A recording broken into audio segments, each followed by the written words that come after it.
Hello, my beautiful people, my beautiful Biafran brothers and sisters, my beautiful Biafran families. Make on here, waiting to happen. Breaking news. The judgment read on the 15th December 2023 by the Supreme Court was not an unanimous decision by the Supreme Court Justice. The secret exposed. The people that exposed this secret before IPOB press release carry it is from Amnesty International and Human Rights.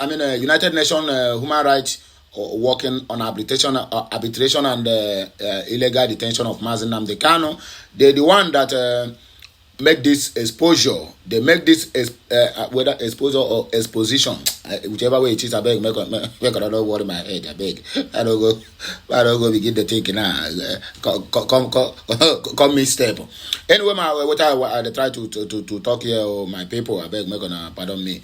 What I try to explain to my people here is that there's just a finding now, and there's the secret behind the judgment of Supreme Court on the 15th day of December 2023 have been just exposed. The secret there. The judgment is never unanimous. So I wonder why they get that judgment they read to Mazi Nnamdi Kanu, to the Biafrans, to the so-called Zoological Republic of Nigeria, and to the world and to the Africans.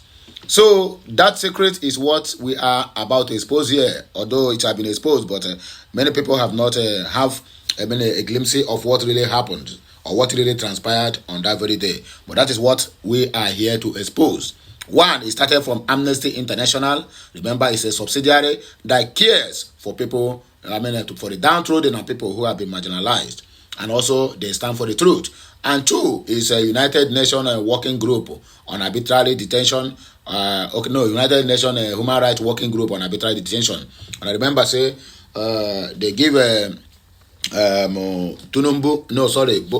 Buhari 6 months to free Mazi Nnamdi Kanu. They didn't do so.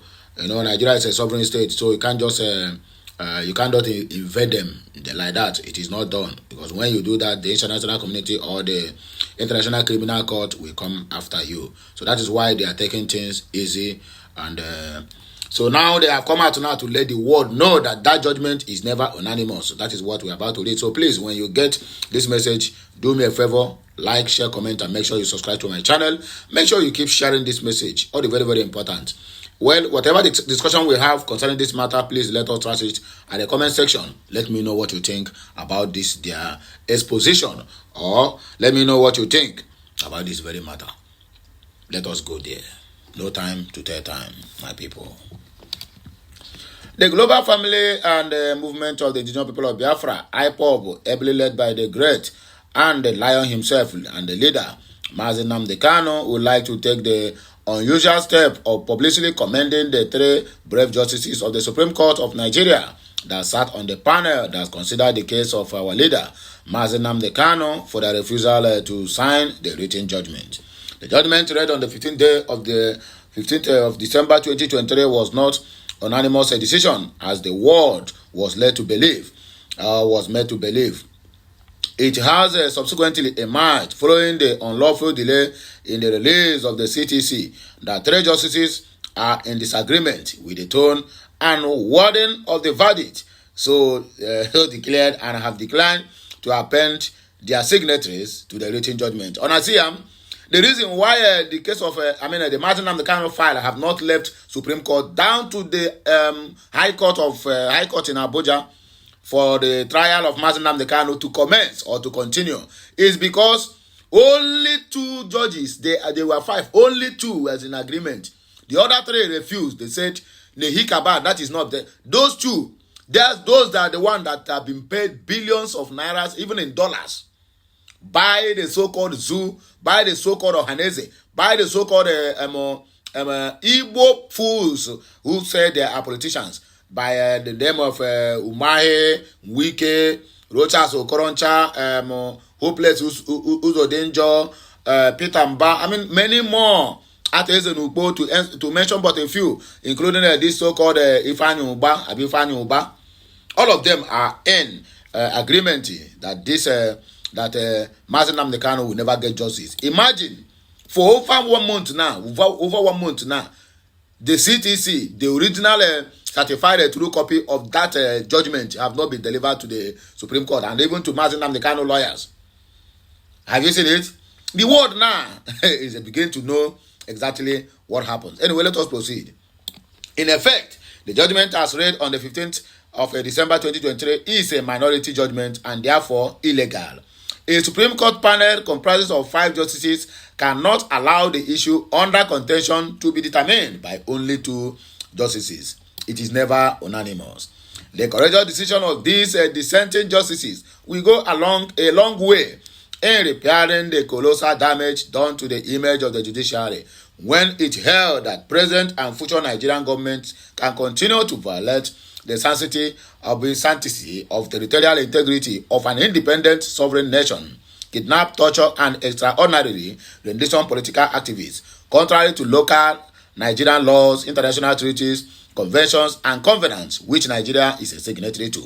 According to a knowledgeable and highly dependable source within the Federal Ministry of Justice, the 3 dissenting justices, despite enormous pressure from Aso Rock and leadership of Supreme Court, said they would not wish or want their names associated with a flawed judgment that purports to announce to the whole world that Nigeria Supreme Court is a supporter of executive lawlessness, impunity, and international banditry. They are concerned for the sanctity of the rule of law and rules-based international order precludes them from exposing themselves and the Supreme Court of the so-called Judicial Republic of Nigeria to international ridicule and possible sanctions. Because no court of law anywhere in the world has allowed its government to put on trial a kidnapped victim extraordinary rendition from a foreign country since 1973, over half a century ago. For a Supreme Court to ask her government not to obey international law and treaties is a dangerous precedent which does not bode well for the advancement of natural justice and quality adjudication in the so-called zoo, which is Nigeria. One of the justices went as far as to say that he does not wish to be tagged a terrorist because there is a law in Nigeria that criminalizes disobedience to validly signed treaties. Section 2, subsection 3F of the Terrorism Prevention and Prohibition Act of 2022 is quite clear that disobedience or refusal to obey any international treaty or resolution to which Nigeria is a party is an act of terrorism. This law was written in simple, readable, and understandable English. Any justice or judge that seeks to encourage the Nigerian government to ignore her own laws and treaties at the judgment read on the 15th day of December 2023 purport to imply is a terrorist. That is the position of a key provisions of the law. This is the simple reason why we have the unlawfully delay in the release of the CTC by powers that be at the so-called Supreme Court of the Nigeria. All lovers of justice and freedom around the world should be reassured that the landmark decision of the Court of Appeal discharging our leader Nnamdi Kanu and barring all future trials is unassailable. Any contrary judgment to the above is sure to bring untold chaos, humiliation, and international disgrace on the leadership of the Supreme Court, as we are all now witnessing. We are waiting for their next move. Comrade Iman Powerful Media and the Publicity Secretary for IPOB. Hashtag at Real IPOB DOS. Hashtag at MF8_Russian. My people, and I don't hear how it happen. In fact, this one call for a very big, a very big discussion at the comment section. Let me know what you think. In case of the Nigerians who always come to comment, let me hear what you think as well. First, it was a Supreme Court, Appeal Court, the 3 judges in unanimous decision, and they agreed. Set Mazi Nnamdi Kanu free. Then they come to the Supreme Court where the judges is 5.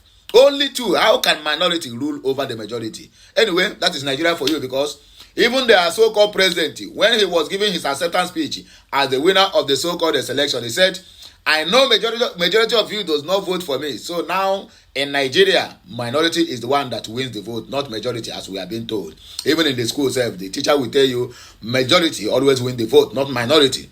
But in this case now, as long as Nigeria is concerned, and with the current situation on ground, minority is one that wins the vote in Nigeria. In other words, but the international community, there's nothing like minority. It is majority that always carries the vote. So in this regard, let me know what you think at the comment section. Make sure when you are commenting, you also share. Make sure when you are sharing, you also subscribe. And make sure when you are subscribing, you also liking the videos. But most importantly, let this video get at least 1,500 shares. Not views or not likes, but 1,500 shares. But the international community need to get hold of this very, very judgment, because Nigeria, I wonder, say, for over 1 month now, they are still looking for the CTC of the judgment. The other, what they call it, the other Supreme Court judges, they refuse to sign. They say, the hero say we no go sign. Anyway, my people, I beg make on a like, share, comment, and make sure you keep subscribing. But we're supposed to take some reactions from this post, because I'm reading from the X handle of China Sanworu, but I think we will leave that for next time. Anyway, my people, now here we go take a break. On our way down.